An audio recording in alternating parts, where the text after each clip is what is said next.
Hey, Hey, hey, what's up? not much. How you doing? Good. How you doing this evening? Good, thank you. Well, thanks for coming on. Love it, love it. So what's going on tonight? Oh, just hanging out. Hanging out, gonna do the This, Instagram live. right on this lovely Tuesday evening. Very good. Yeah, is it hot where you're at? Yeah, I'm in New Mexico, Oh so it's wow. like over 100. Where are you at? Yeah. We're in the Carolinas, so I'm in North Carolina right now, and it's Okay. like 90, it's 96 degrees, but the humidity is like 100%. It's just Oh, miserable. yeah. So I lived in North Carolina forgive for like my a year. oh really? What part? Raleigh. Okay, very cool. Yeah. That's only about an hour and a half away from where I'm at. I'm down in Fayetteville. Okay, nice. Yep. That was fun. All right, sorry, just turn up the volume. What's up, All right, Joe? so anybody in the chat, if you have any questions, just let us know. You didn't realize it was Tuesday, JoJo?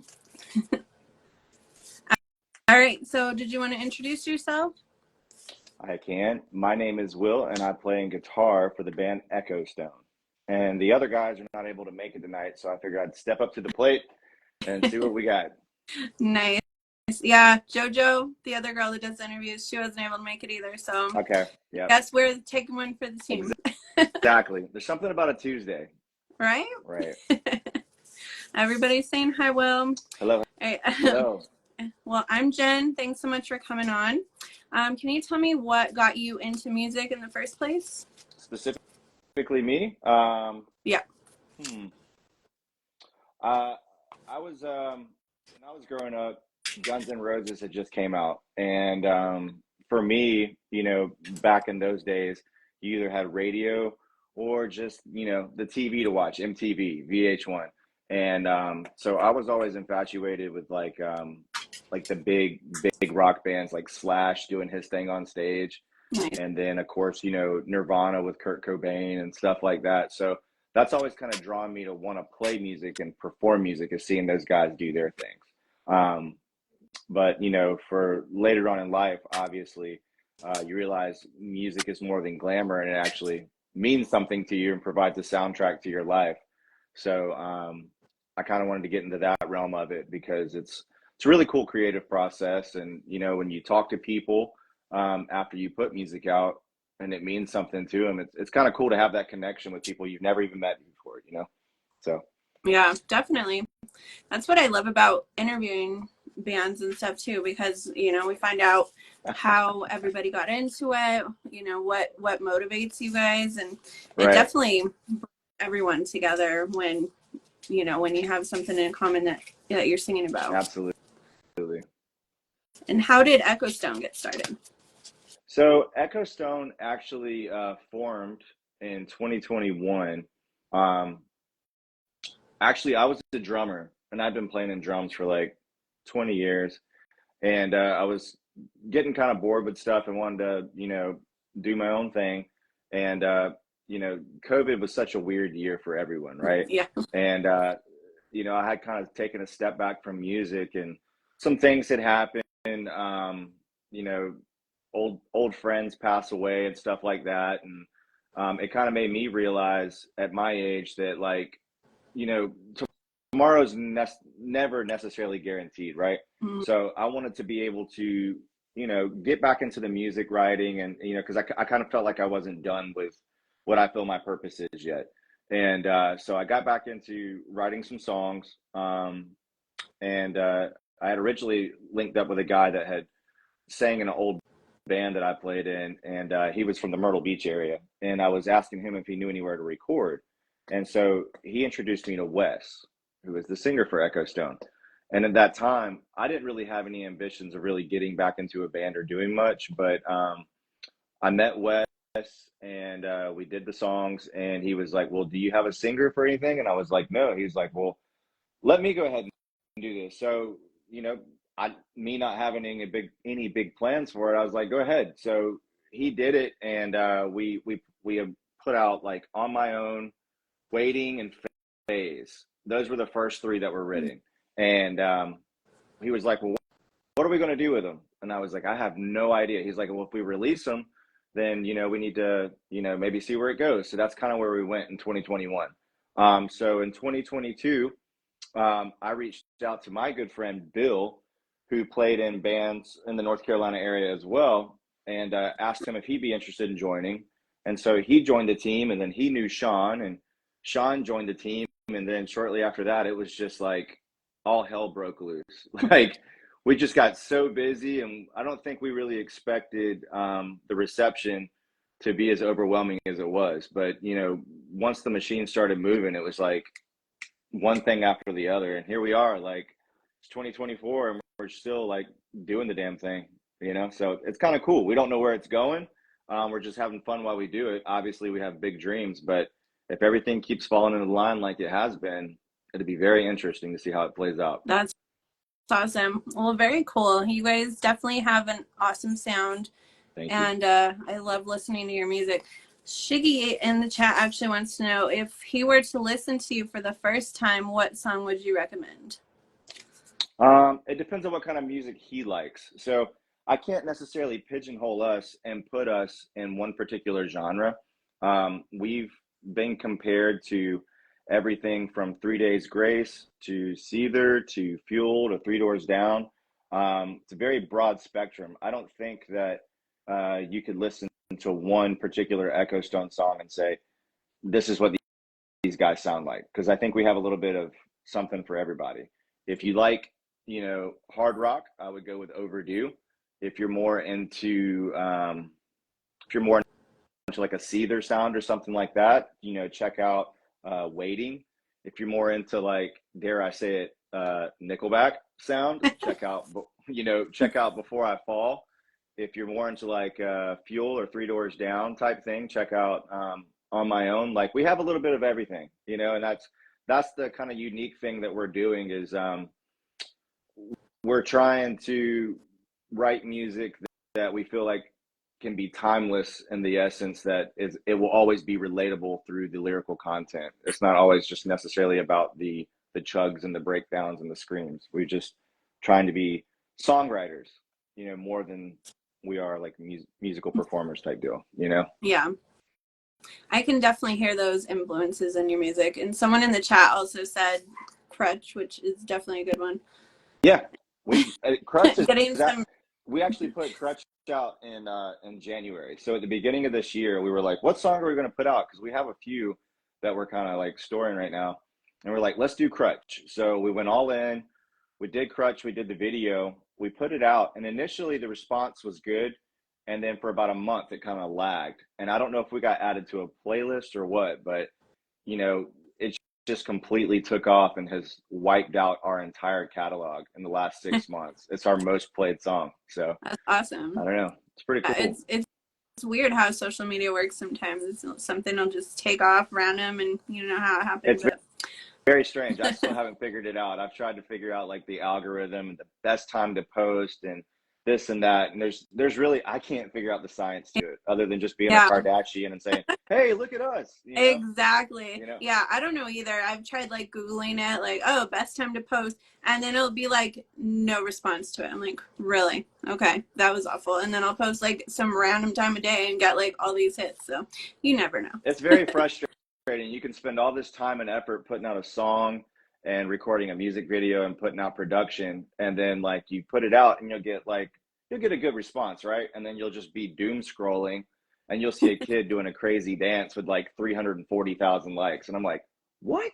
I don't understand. But right? it is what it is. It's Yeah, wild. Yeah. Strange times. Well, Jeremy Toon said Space is my favorite.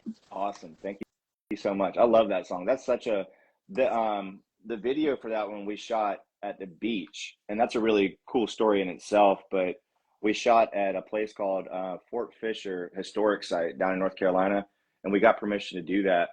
And we were out at the beach at probably 4 o'clock in the morning, setting up, pitch black, couldn't see anything, and we only had like maybe an hour and a half of consistent, sunrise to catch all the shots we had. So it was wild, but it came together, and I love that song. And that's the cool thing about still shooting the music videos. Everybody's like, the music video is dead, just stick with reels. And it's like, if you do a music video, it kind of timestamps where you're at in your musical career, like, you know what I mean? It kind of gives a story to the song for, you know, listeners at least. Yeah. I love the music videos still. I'll sit there all day and watch music Absolutely. videos. So, yeah. Absolutely. Who were some of your influences growing up?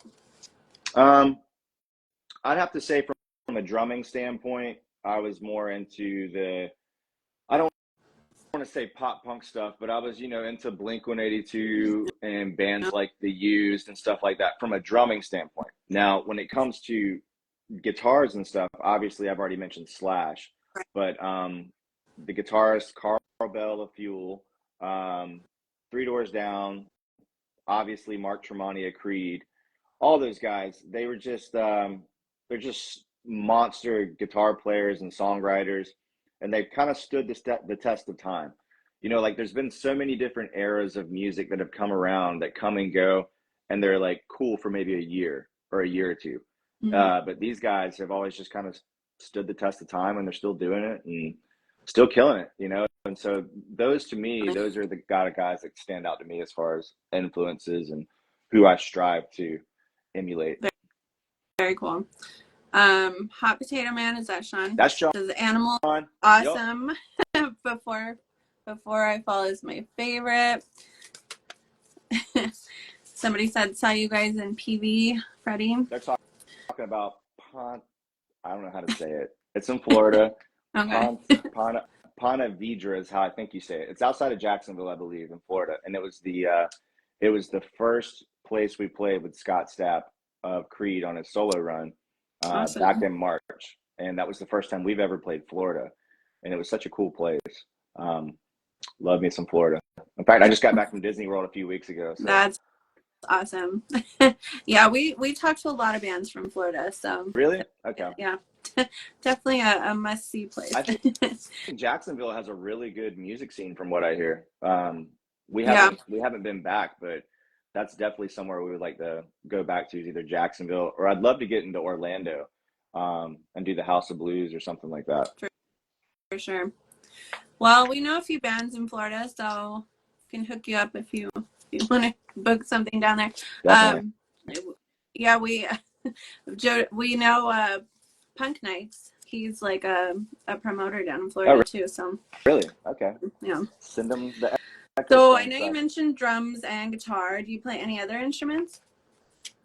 Not that I can think of. I mean, I would love to learn how to play piano, but other than that, I think guitar is challenging enough in itself. It's one of those instruments that like you're never gonna master, so it keeps me occupied.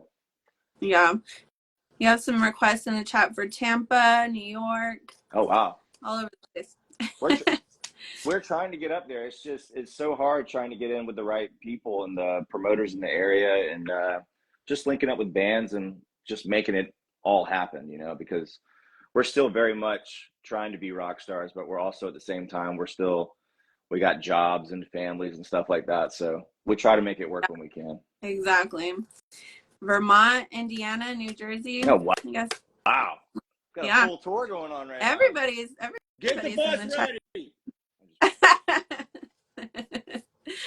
Yeah, and I'm in New Mexico, so you guys gotta come to the West Coast too.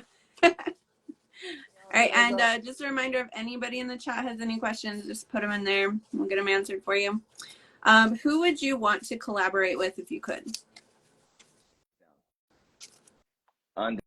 Undeniably, I would just want to collaborate with those guys. I love Brad Arnold's lyrics, and I love Chris Henderson's guitar playing. And to me, those guys, all their songs are just stuff that it just feels like whenever you're having a bad day, when you're having a good day, like all their songs are super relatable to me. And I probably listen to it 24 hours a day, really. I mean, if you go through my Apple playlist, it probably starts or stops. It probably stops at 2010. You know what I mean? Like it's so competitive these days with so many bands out there, and like the oversaturation between Spotify, Apple, all these different places to view, you know, songs and stuff. Like you can ask Sean. Sean knows so many bands that I wouldn't even begin to even know. He's like, "Oh, have you heard Jack Jetson and the Failures?" And I'm like, "I have not." He's like, "Oh, they're great. Watch this." And they're really cool. But you know, it's just so competitive now with music being released so quickly, it's hard to like keep eyes on what's going on. So I just stick to what I know, you know. Yeah, I agree. Like my playlist is so much of like what I grew up on, and then obviously I got to throw in some new stuff, but it's hard not to just turn back to what you know.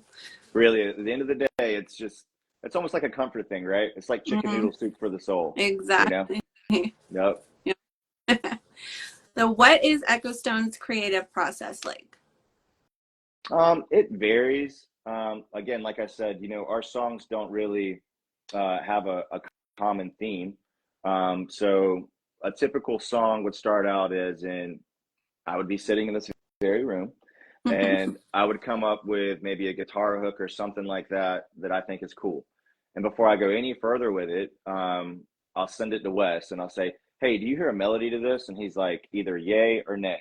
If he's like yay, then I'll continue and I'll start putting it together to try to formulate, you know, a skeleton so that Bill has something to write to.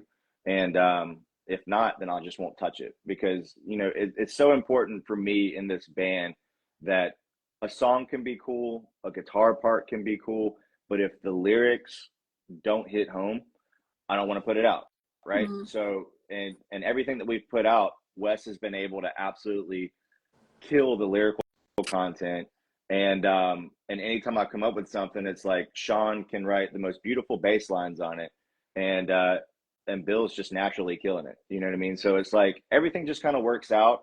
We don't really have a particular rhyme or reason, and it, you know, it just happens.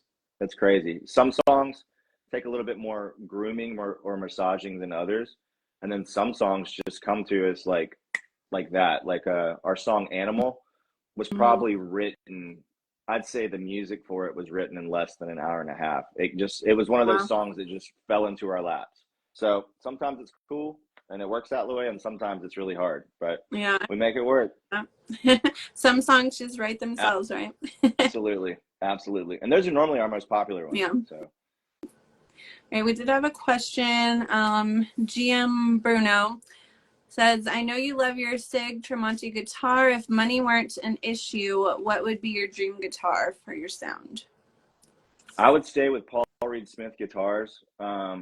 And I would probably go with, I can't, you know, here's the thing with Paul Reed Smith guitars, I can't find any that I don't like. So, but it seems to me the Tremonti signature is the one that I bond with the most, that just, it's most comfortable. It's the sound I want. So if money wasn't an issue, I would have what they call a private stock made, which means I would go to Paul Reed Smith and I would pick out the woods and the neck, and they would basically just build it to my spec, the colors and everything. So I would do something like that. And to be honest with you, in a lot of respects, I've already got it. You know, this is my main that I play at every Echostone show. It's a Paul Reed Smith Tremonti Silverburst. I don't know if you can see it. Um, That's, yeah. and to be honest with you, I would just probably have this made in a private stock version with a maple fretboard, something like that. Just something a little different to make it a little bit different than anybody else. Very But cool. other than that, I mean, I can't say that I dream about anything other than Paul Reed Smith. I just love guitars, you know. Mhm. So it's one of those bad habits nobody ever told me about. You know, they're like, "Oh, just get a guitar," and then you get one, and you're like, "Oh, this is great. I should get another one." And it's like it does the exact same thing, but it becomes like an obsession thing. Like, I want a red one, I want a black one, I want a yellow one. You know, there's just so many different choices. So it's a Yeah. terrible habit. Don't ever start it. Well, you're So getting a lot expensive. of love in the chat. Everybody's talking Awesome. about how pretty and beautiful the guitar is. Thank you. I know that's like this guitar player I follow from Hush Hush Band. The other day he posted to his story and it was like a bunch of groceries and then this guitar and it was like, oh, $30,000 worth of groceries. My wife's gonna Absolutely. kill me. Yep. There's so many funny memes about that type of stuff, but it's so true. You know, that's the funny Mm. part. Where do you get your inspiration for your music? Mm, depends on how I'm feeling. And that doesn't come from a lyrical standpoint.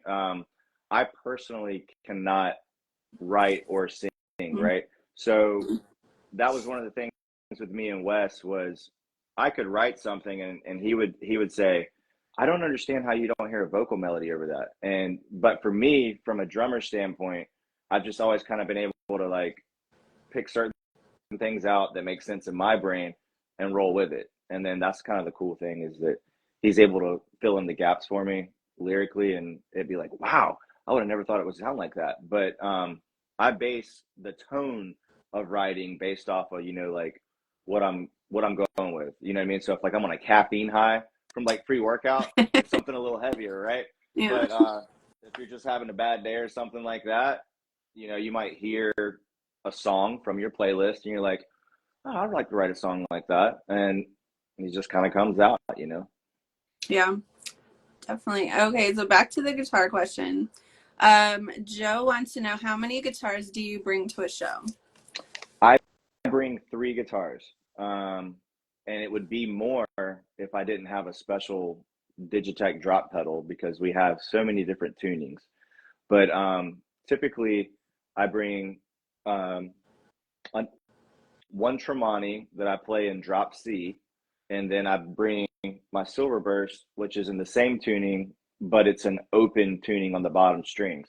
So half of our songs for me are in one tuning and half are in the other. And then the third guitar I use for warm up backstage or as a backup if a string breaks. Cool.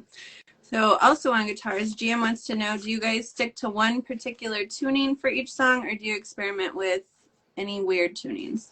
We are all over the place.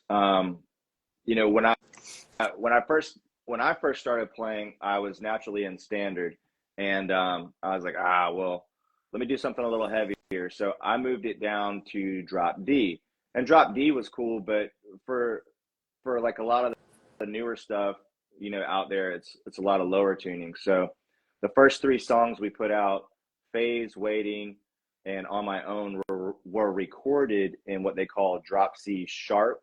Um, and they sound great on the recording, but live it's really kind of hard vocally to push it. So we now play those in drop C, and we just kind of kept writing in that same tone. But I had kind of took a cuff from Mark Tremonti of Alter Bridge and Creed, and he uses a tuning called an open D5. And so I tried that tuning, and it was super pretty. Like you couldn't play anything on that tuning that sounded bad, but then I dropped it a whole step. So I call it open C. So Wes stays in drop C the whole time. Sometimes I'll play that same tuning or I'll get the open C out if I'm having a hard time writing something to it. And it just kind of gives me new inspiration to open things up. And then, like I said, we use a Digitech drop pedal. So we can actually drop down a tuning with just a click of a button and not changing guitars. So we perform Overdue in drop B, and then we perform Animal all the way down in A sharp. So we're all the way up the board, and we're getting ready to release a new song next month, and Huh? that one would be really fun because that one's in standard tuning. And I don't think there's anything that's been put out that's on Octane or anything that's in standard tuning. So maybe we'll change the game. Yeah. Everybody went lower. We're going higher. That's awesome. We can't wait to hear it. Lisa wants to know if you're I married. am married. I got Darn. married back in Uh, 2013. Yep. All right. Is there a song of yours that means the most to you, and why? Hmm. No. I mean, no, I can't say that. I love them all equally the same for different reasons. Um, because I knew what I was maybe going through in my head at the time when that song was being written. And Mhm. like I said, Wes has done an amazing job with just the way he not only sings and performs with emotion, but also has a way of putting the right words out there. I don't. Have you ever felt like when somebody asks you a question and you're trying to find the right words to say it, and you're like, you know, Yeah, yeah, all the time. okay. Well, he's the type of person, or at least he's the type of person in my life where I'm like, writing something, and I'm like, damn it, I just can't. And he's like, oh, why don't you just do this? And I'm like, that makes sense. So it's a working Yeah, it's a working we all thing. need someone like that in our We lives. do. I mean, damn, it's hard. Yeah. It's so hard. Joe wants to know if your family goes to all your shows. When they can. So, when we first started playing shows, we were staying, I would say, pretty much local within North Carolina, South Carolina area, and they would come to shows when they could, when it was easy for it, but like, Florida or far South Carolina, close to the Georgia line, or Tennessee is kind of far fetched. So, not all of them, but when they Yeah, can, I'll try to bring them out. for sure. What is the funniest or craziest thing that's ever happened at a show? Mm. I don't know. There's many different reasons. I honestly can't think of anything because it's always pretty crazy and off the cuff. There's not one thing that particularly stands out for me that's crazier than the other. I will say the whole tour thing with Scott Stapp was. I'm still to this day right now trying to figure out how the hell that happened and Pretty how. crazy. Yeah, it's so unreal. It's like Creed's getting ready to take over the world again next month, and it's like, damn it, we were just on stage with him and talking to him. Like, what? It's just so surreal. So that would probably be the craziest thing in my book. But we're just some good old Carolina boys, so we don't really act up too much or do anything crazy. You know, we don't set anything on fire or throw anything out the window or nothing like that. We're not that cool yet. Yeah, Darn. we'll Start get there. working on We're it. working on it. Yeah. What is your favorite song to perform live? I would say Waiting, just because there's something about that song that has always resonated with me. Not only lyrically, but just live. The crowd really digs it because it has its heavy parts and it has its softer parts, and it's something that people can sing along to, and it's got a fun guitar solo to play.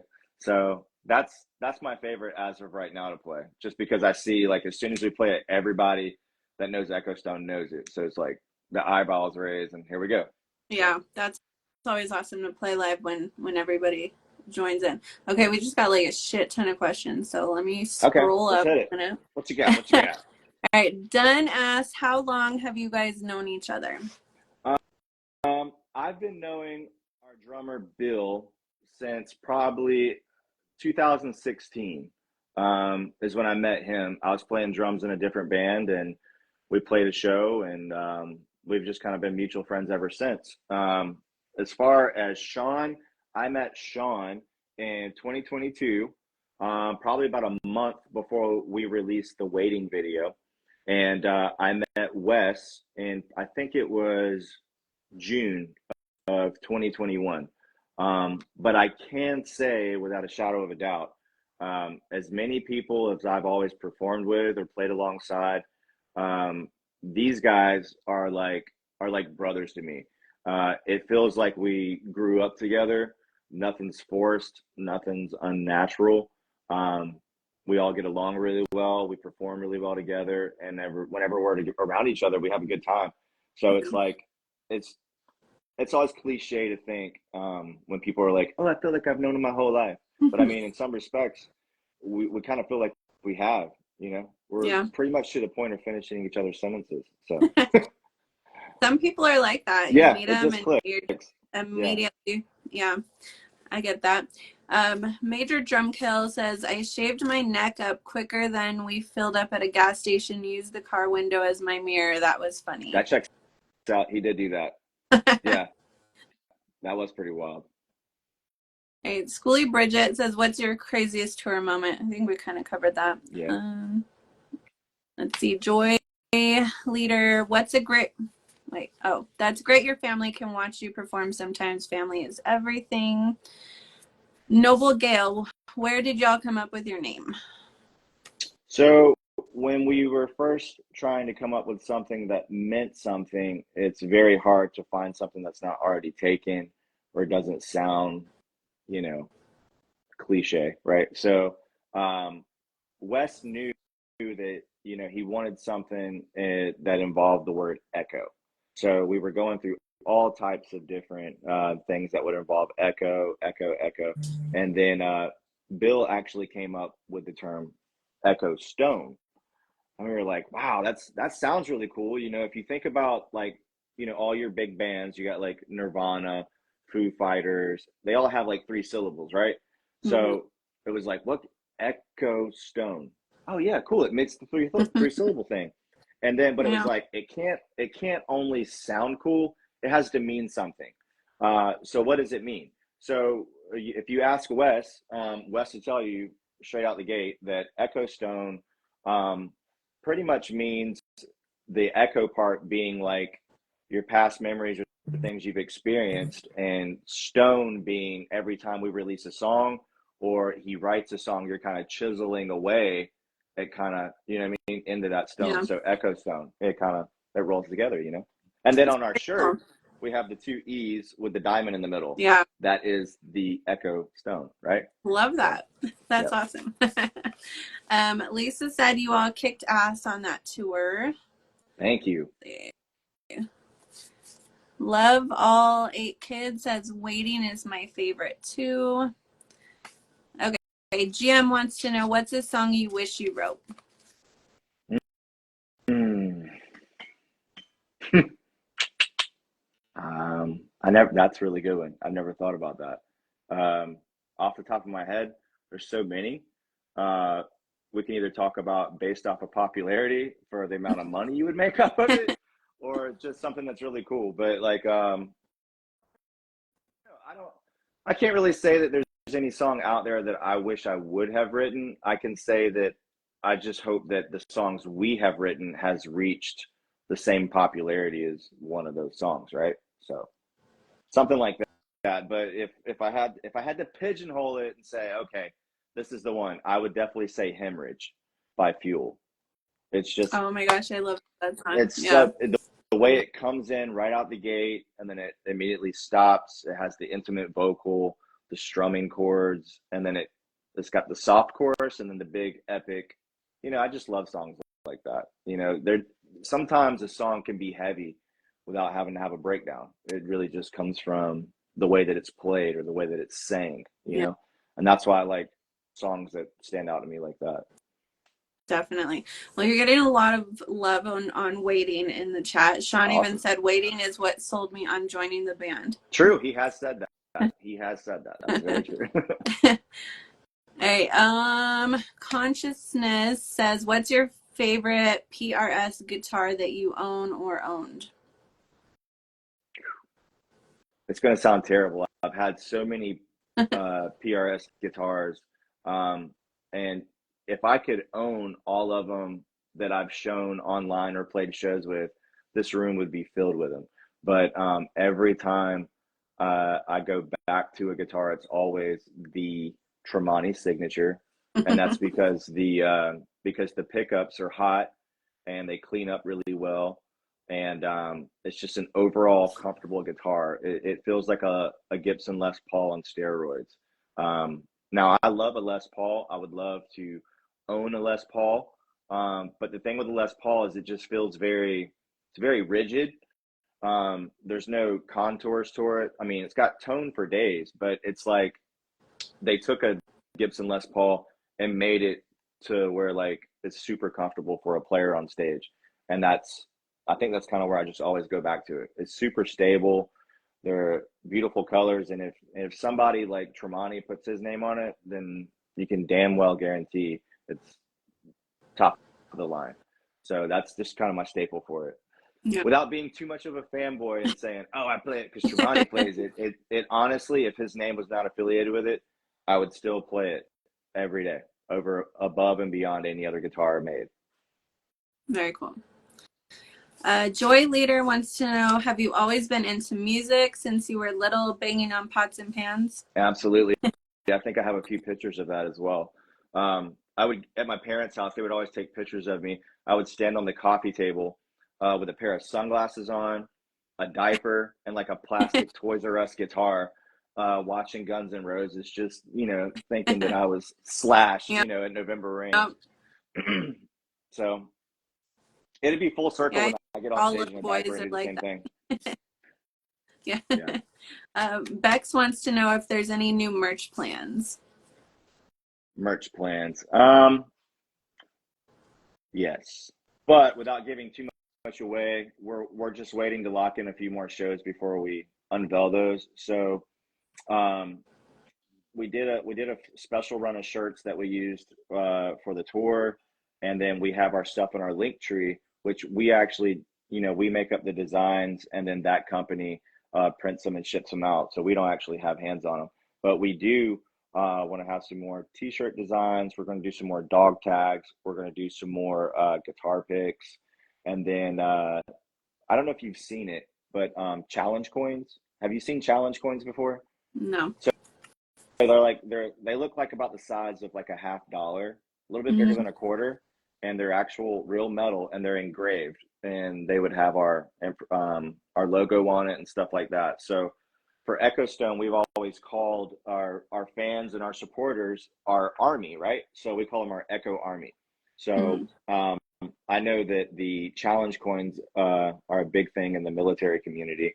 And kind of borrowing from that concept, we were thinking about releasing a run of Echostone challenge coins for all the Echo Army members, And it's just kind of something cool that you can keep as a keepsake, or, keep it in your pocket, whatever, something like that.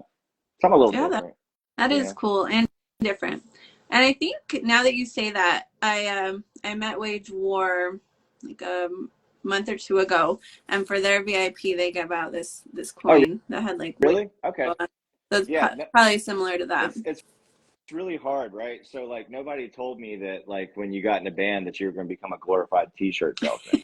And like it's really sad though, but with the way that the music is set up now, with so many people in the market, musicians are just not able to make a living off their music through Spotify or Apple Music alone. So you have Mm-hmm. to come up with certain things that will help fund the music videos, or fund shows and stuff like that. And t-shirts are cool, but not everybody always wants the same old black and white t-shirt or something like that. So Right. just to come up with different things that people think are pretty neat. I think for a little bit we're actually doing the little Taylor Swift uh, little bead bracelets, and we were putting like song titles on them. Those did really well, surprisingly too. So Those just all the time are trying to like come up with. those are getting super popular at rock shows and metal shows. Like I had I no just idea. saw, yeah, I just saw From Ashes to New like a week ago, and there was a girl there that was like handing out bracelets with, the song titles and like the band member names on them and everything. So, yeah, and I've seen those like everywhere. Motionless in White shows, like Falling in Reverse, and it's all over the place. Lots of good bands. I remember it was about this time. Well, it was April of last year. We played with From Ashes to New, and Really awesome. yeah, that was a lot of fun. The crowd was a lot of fun. Good people, good blend of people too. The cool thing about them is I kind of think they're picking up the torch where Linkin Park left off. Yeah, So definitely. it's kind of cool to see uh, music kind of making its rounds, right? Hmm. So. Yeah, very cool. Schoolie Bridget wants to know, who was your influence in music when you were little? Mm, I would say Nirvana when I was younger, just because I was born in the mid '80s, and by the time I really knew what rock and roll was, Guns N' Roses was the big deal, and then Nirvana came along, and then after that, things kind of fell off for me. I got really into like '70s music, like your Zeppelin and stuff like that, Black Sabbath, and then late '90s, I guess about '97 was Creed came out, Godsmack came out, Seven Dust was doing their thing, and I remember as a young kid, like 10 years old, those guys were just then starting to cut their teeth, and there was a club not even a half mile away from my house that they were playing in rotation monthly, and I was so upset that I couldn't see them because I was hearing like Godsmack's, you know, whatever, like Creed's My Own Prison or Seven Dust Denial. And it was just Mhm. like, man, they're just right up the street. And so, yeah, those, I cannot tell you, like, I don't necessarily have one favorite person to do it for me. It was just the whole vibe of music back then. And I Mhm. think that's what's pushing me so much with Echostone now is I want to be able to not single-handedly as Echostone do this, but maybe get with other bands that are like-minded like us and try to bring back that nostalgic vibe of what music used to mean to people, you know? Yeah. Um, bring back that soundtrack to the kid that's in high school or the person that's moving out of their home from their parents' home and you know they're on their own, no pun intended, or like the person that's you know going through a bad relationship or something like that. I want to be able to write music that is going to be timeless in that essence so that we can collectively bring back what music is, right? Because a lot of that has just been lost with all the electronics and the breakdowns. And don't get me wrong, it has its place, right? People love heavy music. I love heavy music. But I just feel like there's been a certain sense of this is this is where Wes would come in and like finish my sentence. Um, Yeah. I can't find the words to describe it. I just feel like though that like there's something missing from music right now. The not necessarily the camaraderie, but the vibe of what the Yeah. music does for you. You know? No, I get that because I was born in '85. You said mid '80s, Okay. so I think we're around the same. 85 right here too. But yeah, it was definitely different back then. It just felt like more meaningful, more. It's just like I don't know. Yeah, It I totally resonated get what more, you're saying. right? Yeah. Yeah, it's Yeah. not the same. No, Nope. Not at all. take us back. Very much so. Yeah. All right. Jojo wants to know what is the best way to support y'all? Streaming, merch, etc. Um, really, at the end of the day, it boils down to streams and engagement on social media. So we have an Instagram, we have a Facebook, and we have a TikTok. We have a Twitter, but we've never used it. Twitter's So weird. no, yeah, super weird. So streams are going to help us because you know naturally, if there's a label or somebody that wants to book us, the first thing they're going to do is go to Spotify and they're going to look at our plays, right? So naturally, streams help. And then the same thing with social media. And this is our conversation we were having earlier, like where I was like, you feel like a Kardashian. Because so much of being a musician, you just want to self isolate and write a great song and release it. And there's so much fun behind that. But then comes the part where you have to like get in front of yourself and you're like, hey, we got a new song coming out. You should check it out. And it's like, you Yeah. know, it's not necessarily cringy, but it's the part that that's actually the hard part for me because it's like you're trying to convince somebody within like a 2 to 3 second window that they need to go check out your song, right? Yeah. Because people are always scrolling. So social media support on that as far as engagement or sharing or stuff like that could go a long way. So mostly just those two. I can't say merch sales because you know if you want a shirt, hit us up, right? So Yeah. you can't hear a shirt. Right. So it's more important for people to hear the music. Yeah. Definitely in social media today, like the best thing you can do is share people's music, get other people to listen to it. So everybody share it. And GM wants to know what drum kit is that behind you? He's a fellow drummer with the same gear This acquisition one? syndrome. Oh yeah. Yeah. So this right here is a Orange County drums and percussion drum kit that I had custom made back in 2003. Um, the acronym for it's OCDP. But back in the late 90s and the early 2000s, this particular company, while it wasn't necessarily as big as DW or Tama or Pearl, all your big dogs were playing OCDP. So Joey Jordison from Slipknot, 311, Stained behind me. Foo Fighters were playing it. I mean, anybody that was anybody back then were playing OCDP, including Travis Barker and stuff like that. So they all those kits had that certain sound about them from those genres that I like. So I was like, you know what? I'm going to use the money that was set aside for me to go to college, and I'm going to No. buy a custom drum kit so I can be a rock star. Um, so I got the kit. I played Warped Tour, and I chased the dream as a drummer for till about 2017. And after that, I just got a really bad taste in my mouth for playing music in general. I was just like, the game's changed. You know, it's not the same. Da da da da. So I walked away from it. And it, what, like I said from our previous conversation, I just something hit me in 2021 that was like, you're not done yet. The best is yet to come.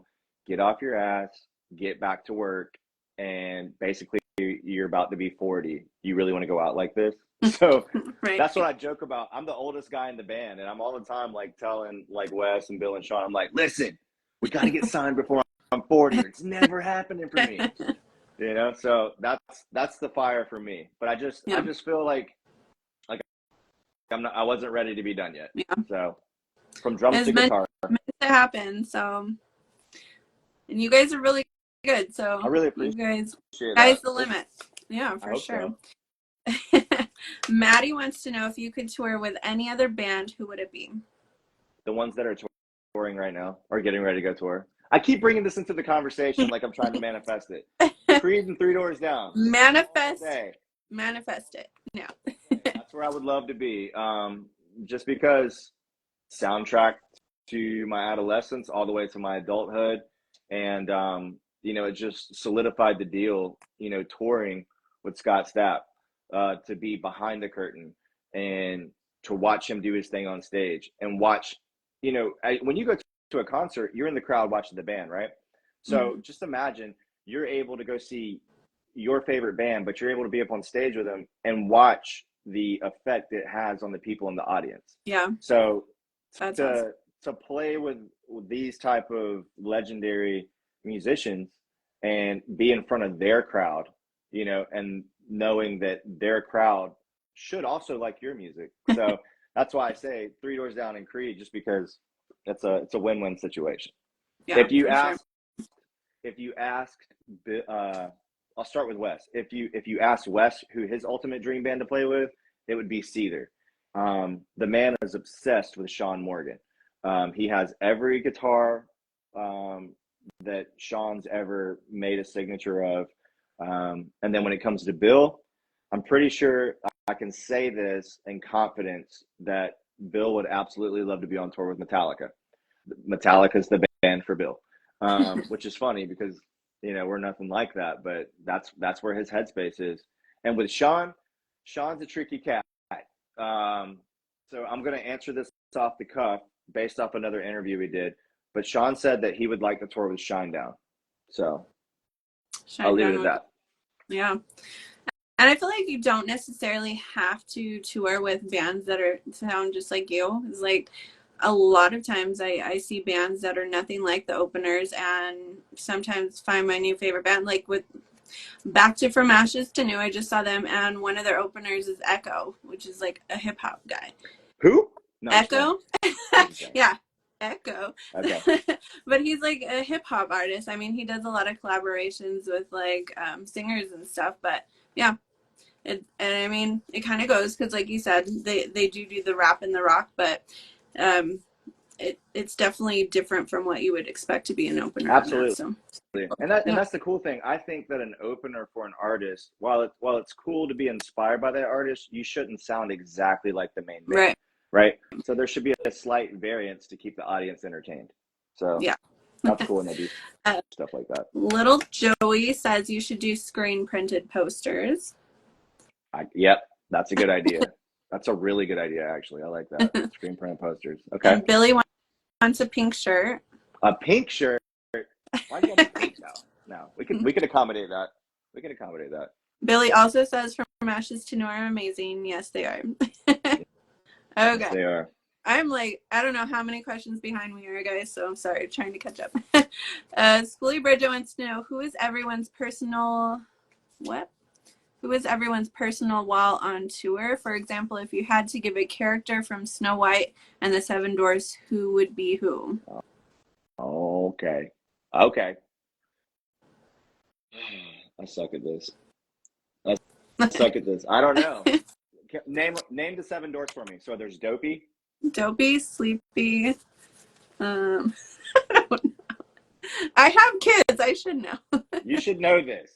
I haven't watched Snow White in so long. Give me another analogy. Give me another analogy to go with. Like name like a Boy Meets World TV show, or maybe Full House. You know, hit me with something I know. There you go, Full House. Because if that was the case, then I'm John Oh my Stamos. gosh, I'm so far. Oh, Grumpy. Let's see. That's all you guys got? Grumpy, Sleepy, Dopey, Doc. I don't know. Yeah, that's a hard question. You can't hit me with that one. Happy. Bashful and happy. Okay, so I would be happy. Be sleepy. Wes would be bashful. And that's the funny thing about that guy is like he is bashful, right? And then like he gets up on stage and he's like a ball of fire. It's the weirdest thing ever. He's a ball of nerves where we go on stage and then he walks up there. He's like, "How's everybody doing?" And I'm like, "The fuck? Who are you?" You know. So I don't know, man. That was a hard question. That's probably the hardest one you hit me with all night. Mainly because I don't know the characters. Yeah, I don't know. Somebody in the chat just wants to throw you off tonight. Should have said, "What color Power Ranger would you be?" And then I There can you name go. the people based off. Easy one. Yeah. Okay. Sierra says she got a few friends into So Far Away and Crutch. Love it. She She also wants to know what's new for the next 3 songs to be released soon. Woo, they're all very different. The next one we're going to release, it's hard to say without giving too much away, but they're all very different than anything we've put out so far. But in a lot of respects, I feel like the next 3 are some of the best ones we've ever put out. But also at the same time, I don't think that we could have put these 3 out without first getting the catalog we have, right? So I don't know if that makes sense, but like now we're at a point in Echostone where it's safe to release this type of song, but at the same time, it's some of our best stuff. It's not experimental. It's all the hits. I think they're more catchy. I think the music is in some respects a little better. It's more guitar oriented. The lyrical content comes from a good place. I just think it's going to be really exciting to see what the rest of the year holds for us, because you know we're in a lot of the same boat as the fans are. Like, what's next for Echostone? We don't know. You know, we're just still doing our thing. We're still writing. We're getting ready to shoot another music video. We're going to release new music, and we'll book shows that are hopefully in your area. And we're just going to continue striving for the biggest possible things possible, right? Yep. So we're just shooting for the stars, going all out. We're pulling all the stops out. We're going all in. You got to. Lisa says she tried to hit you up to buy a shirt, but nobody ever got back to her. Lisa, hit him up again. Yeah, definitely hit me up again. So, the DMs get full really quick, and then you go back and you'll see them, and you're like, okay, let me get this answer, and you go back to this one, and then with a no, I like get that. Swirl, it's crazy. Yeah, just keep messaging until they respond. Normally, we're pretty good. We're really good and on top of things, and you know, I try to be as responsive as possible. Like, if I don't respond back to a DM that you've sent me within the last, you give me like dominoes, give me 30 minutes or less, right? Yeah. So you guys were really good at like response. There's some bands that I'm not going to name names, but there's some bands that like very bad at responding. I know, and that's so upsetting too, right? Because you like their music and you think they're cool people, and then just like a simple comment, and the worst is when it just says "seen," and it's like, what? Or like Or like Yeah. with us, they'll like hit us up to do an interview and we'll be like, okay, when? And then they just like don't respond. I'm like, you messaged You me to do an gotta be interview. better than that. You gotta Hello. be better than that. Yeah. Yeah. I get excited for stuff like this. So when you were talking about doing the interview, I was like, what day are we doing it? I think we planned this in what, 3 days? Yeah. Yeah. Yep. This Nope. is like one of the quickest interview setups I've ever done. I told you we want it. We're coming after it. Right? There you go. You gotta keep going. That's it. um, let's see. Shinedown would be killer. Yep. Caesar is amazing. Shinedown's great love. Um, Echo is great. He's an awesome guy. Yes. I got an Echo tattoo over the weekend, by the way. You want to I have to add a change stone to it, Echostone. or Yeah, I'll yeah? have to. It's spelled different though. It's E-K. Oh, I don't know if you can see. It's EKOH. It's like his signature. Oh, okay. Yeah. You can't fix that All one. right. A Phoenix shirt with green and white tie-dye would be an amazing tribute to JDF. Yep. Let's see. Oh, got all the dwarfs.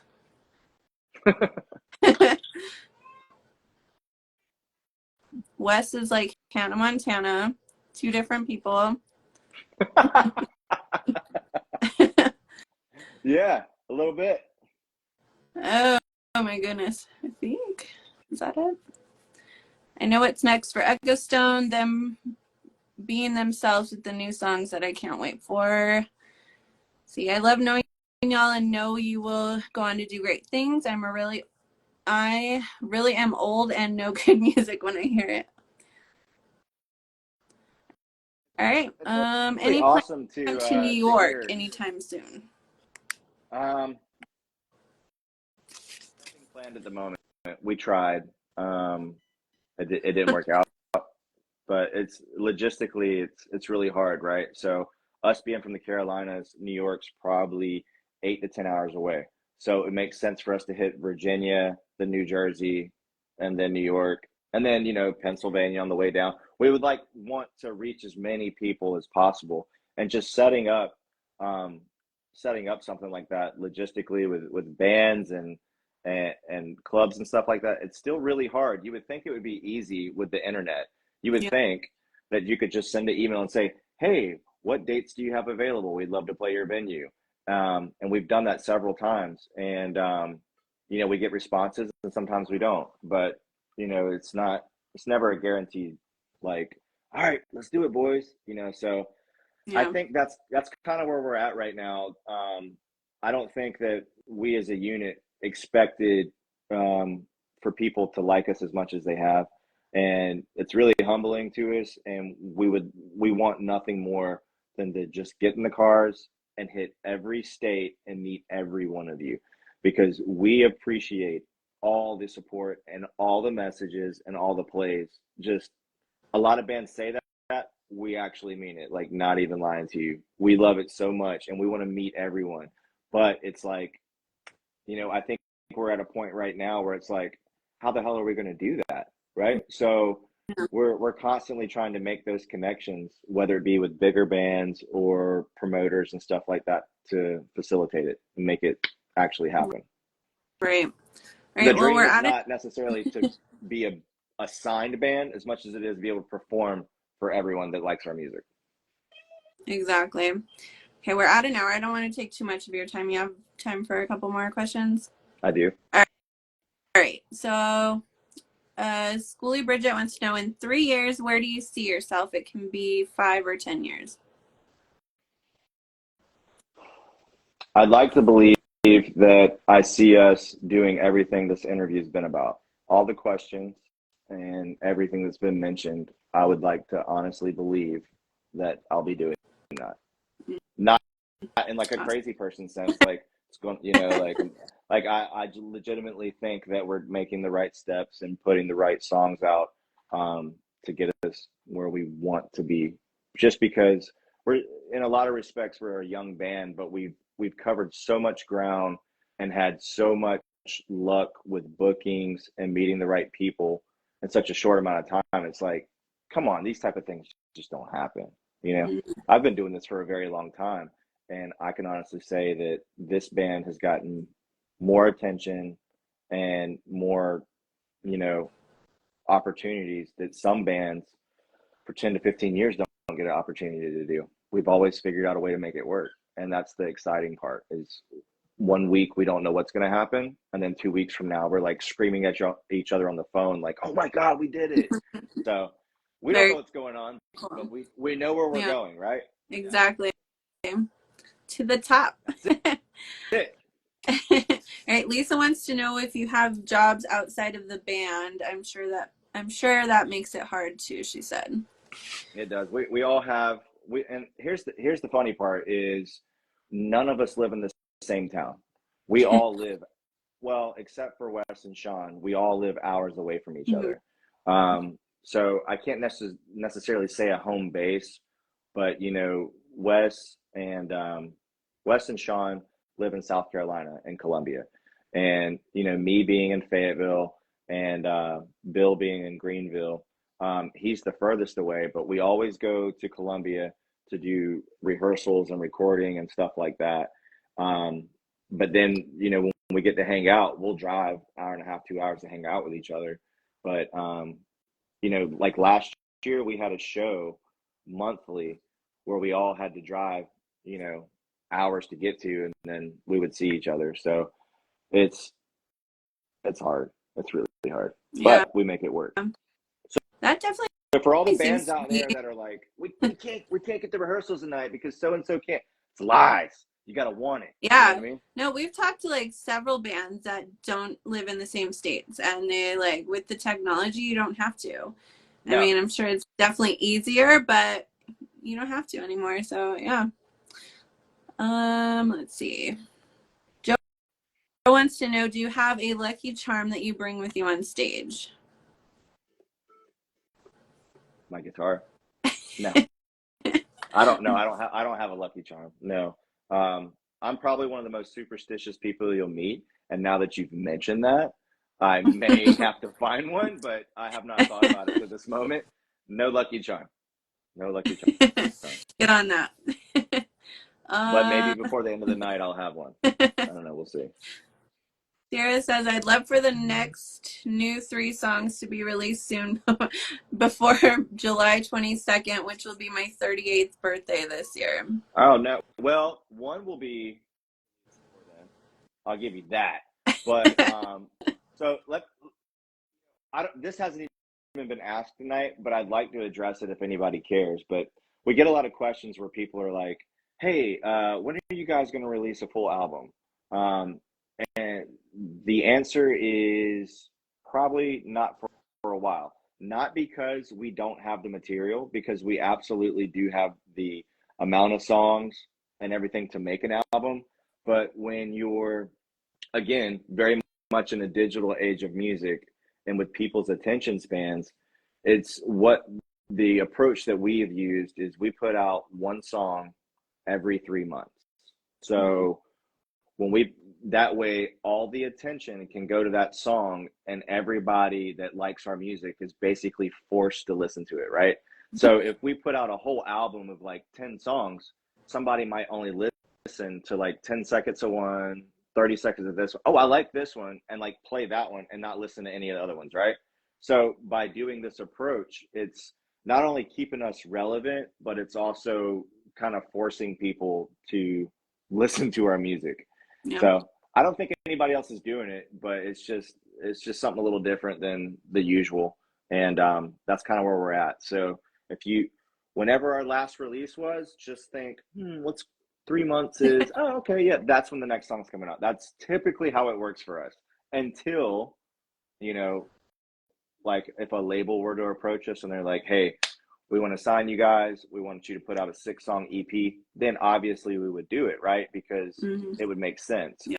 But for right now, for self promotion and doing everything on our own, this is just the way we're doing it. Yeah. No, it definitely makes sense. We've talked to bands that do the similar things. Some will do like 1 song a month or, Mm-hmm. stuff like that. But it definitely, like, for the fans, it gives you something to look forward to. So it does keep you engaged for sure. It's hard, like the bands that we mentioned earlier, these super bands, right? They can put out a one album every 2 to 3 years, and have a whole tour cycle, and they have radio airplay playing all these hits, and they can have 4 to 5 singles off one album, but obviously they got a machine, paying for it and pushing them. So as the little guys, we're just doing what we can to stay relevant. Right. But little Joey wants to know, how many songs total do you guys have written?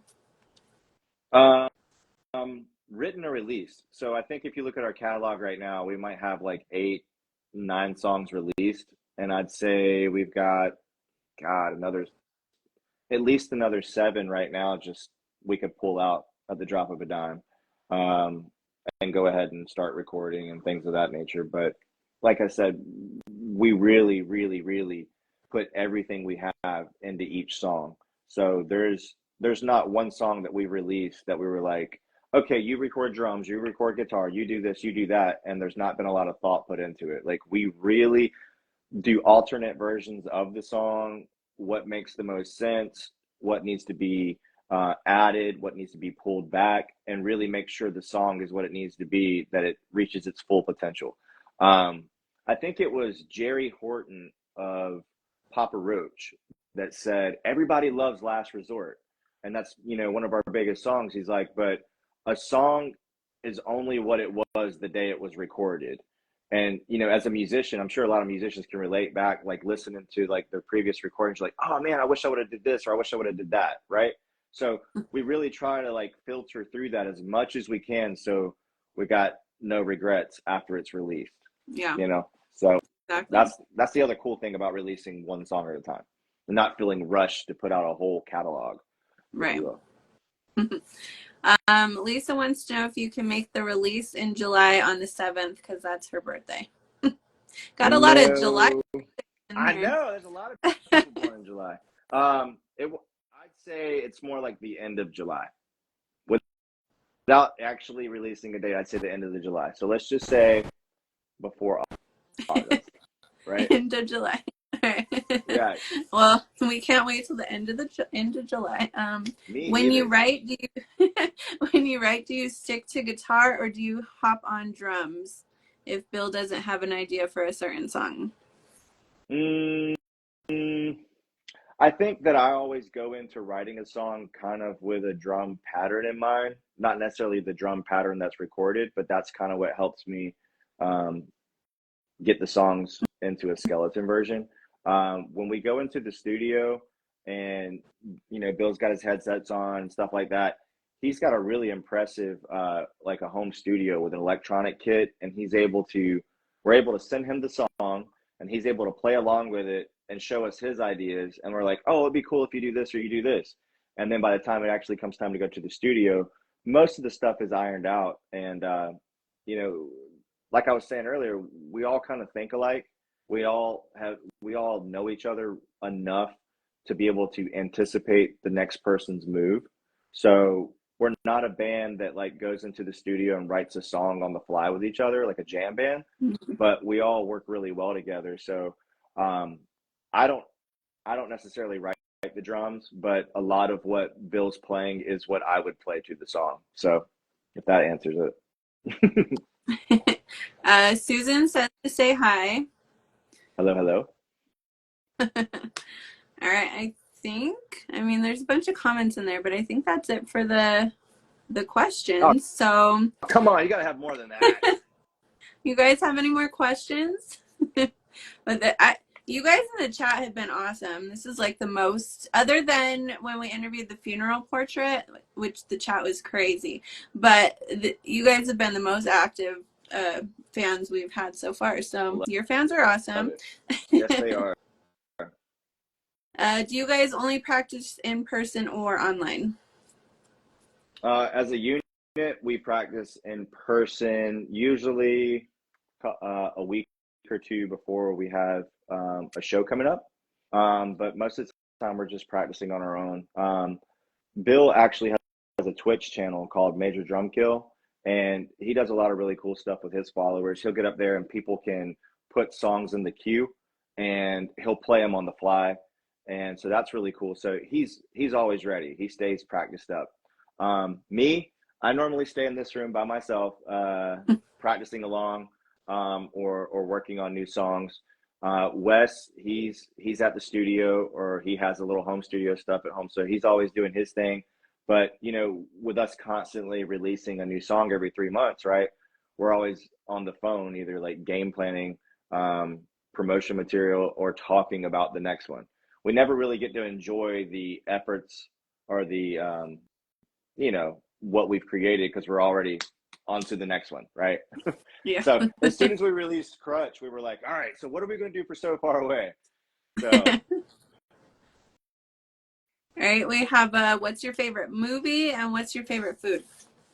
what's your favorite movie and what's your favorite food? That's a loaded question. I'm really big into comedy movies, and I'm big into scary movies. I'm not into Love like, scary movies. but here's the thing though. Okay, so here's the thing. I'm a punk. So like you're not gonna catch me like sitting down by myself watching The Exorcist, right? But I can watch a marathon of Scream or Michael Myers or any Rob Zombie movie, right? So like I'm into Hmm. those type of movies. And then when it comes to like um, comedy movies, I'm a really big fan of Employee of the Month, with Dane Yeah. Cook. I love that I one. love Dane Cook. Dane And Cook, you're definitely a 90s kid with the Scream. Scream is yes, my all-time favorite. very much so. And then I really like Superbad. Super bad Yeah, is another. so Yep. it's funny, is like my wife asked me, she was like, "Why do you watch the same movies all the time?" And I was like, "I really don't know. I don't know why, but I could watch the same movie before bed every night, right?" And then like I was actually doing some reading, and it was like um, they tried to say it was anxiety. They were like, people that watch the same thing all the time it's like a coping mechanism, because your brain already knows what's going to happen and you can relax, right? I don't know if that's true or not, but I'll be damned if I'm not going to put on super bad, right? So It does make sense. yeah, I'm just that guy, I guess. Yep. Let's see. I see you have a stained picture on your wall. Is that your favorite band? No. Nope, he's answered that. No, I have so many different favorite bands for different reasons. Stain was definitely one of them. All the pictures behind me actually are all autographed pictures. So I've got Papa Roach, the original Papa Roach with the original drummer. I've got Incubus with the original bass player. I've got Weezer from like their very first album, the Blue Album. I've got Creed. I've got Stained back when, Rip John just passed away, but that's the original drummer. Over here, I have Fuel and Silverchair. I'm a huge Silverchair fan. And I then I've forgot got Foo about Fighters. Silverchair. Oh, yeah. I was a big, big, I don't say I was, I still am very much a big, big fan of Daniel Johns of Silverchair. He is totally responsible for all my irresponsible purchases of PRS guitars, because that's what he played, and that's what really got me into it, right? So Hmm. I just I'm a sucker for all those bands from back in the day. Yeah. Yep, we definitely grew up in the same time. Definitely. All those are awesome. What month of '85? August. Damn it, me too. Okay, Really? what day of August? 21st. Got me by 10 days. I'm the 31st. So you're Okay. you're 10 days older than me. So Wow. yeah, Amazing. Okay. I know how much you and the band love 90s rock. What are your thoughts on bands like Everclear and the Gin Blossoms? absolutely love the Gem Blossoms. I I listen to them love them too. weekly. I listen to them weekly. Everclear has its place, but I was never really a big fan of Everclear, and not so much because of the music, but because the singer Art, I just I don't like his personality, right? So a lot of Love 311. you have to understand, people from our generation, okay? We like bands based off of like what we saw on TV, MTV and stuff like that. So you were able to see the behind the scenes and judge them. And a band can be really good, but the second that they're acting like tools, kind of don't like them no more, right? And Yeah, Ever very true. Art was kind of one of those people from Everclear. And another band, I'll tell you this, the Bouncing Souls, right? Mm-hmm. I played Yeah. I played Warped Tour. The bass player, such a dick. Oh my God. Really, Did not ruined that it for me. sucks. Ruined it Yeah, for me. it does. So It totally does. It'll ruin. Yeah. It. Goo Goo Dolls. That was another good one. don't even get 311. me don't even get me started. We're not even gonna go. There's not enough time on this platform for Goo Goo Dolls. We'll leave it at that. One of my best friends in elementary school was from New York, where the Goo Goo Dolls were from, and she was like obsessed with them. Like, yeah. I love how people didn't even know that the Goo Goo Dolls were like punk rock, right? So they're Right. like, "What is this?" Like they only know them because of Iris, right? Iris, And exactly. yeah, Like the and one and only song people know. Like there's so much more than that, guys. so Yeah, much more one than of that. one of my biggest ones growing up, and I still listen to this day, is Korn. Like they're one of my all-time favorites. I went through a corn phase. I definitely did went through a corn phase back in like '02. Yeah. Yeah. What about Limp Bizkit? They're making a comeback. I was a Limp Bizkit fan from like '99 to 2003, but when Wes Borland first left the band, I lost interest. Yeah, And I get I that. remember back in like I think it was 2006 or 2007 when I was playing drums in a band. We actually opened for Wes Borland's other band called Blacklight Burns. Have you ever Oh, heard that? no. And I remember going, wow, this is completely different. But when he went back to Limp Bizkit, so did I. So I'm wondering if I like Limp Bizkit or if I just like Wes Borland. I don't know. I I don't mean, know. you could, but I don't know. I know Limp Bizkit is coming here. I think like the day before my birthday. I was like, I have to go. You know, we actually got offered to play a show with Trapped in August to do an opening for them. Oh, wow. And I was like, oh, okay, cool. And then Bill was like, nope, can't do it. I was like, why? He was like, I'm going to see Limp Bizkit. And I was like, wow. So, Wow. yeah. Turning down a show with Trap for Bill, Limp Bizkit. I'm telling you, Bill's doing it all for the nookie. Yeah. When he told me, I was just ready to break stuff. I'm not even gonna lie. You do this all day. I could. Don't even get me Somebody wants to know started. if you did you have a red cap back then? I did. I Yeah, did. I think everybody did. And I turned it backwards Yep. and I wore a white shirt. And I wore the Dickies, right? They came below the knee. Yep, Hey, I was totally ready. the style. I was. And I had a little bit of like just a little bit of a chin hair right here and long sideburns.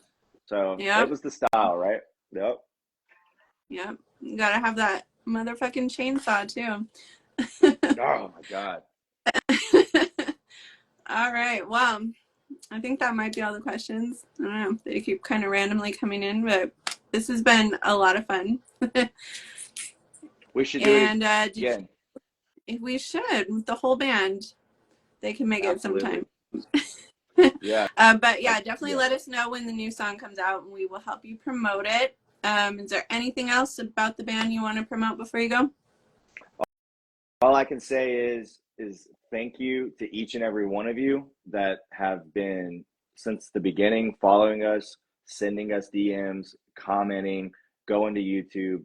Seriously, we can't even find the words to say thank you for the support. To be able to have these platforms and be able to connect with you guys on a daily basis. You guys are not like fans, you're like extended family, and we totally appreciate your support. And if you can, let's make the family bigger and just keep it rolling. And we really look forward to releasing new music and cannot wait for you guys to hear the next one. I really Definitely. think it's Well, going to we change can't the wait whole to hear. game up for us. And like I said, sky's the limit. Let's keep going. Everybody share, like, subscribe, whatever, all the things. I don't know. Do it. Follow them on all platforms, stream the music, whatever you can to help support. Please do. We appreciate it. All right. Well, thanks everybody for coming. Thank you. And I hope you have a good night. See you guys later. Bye.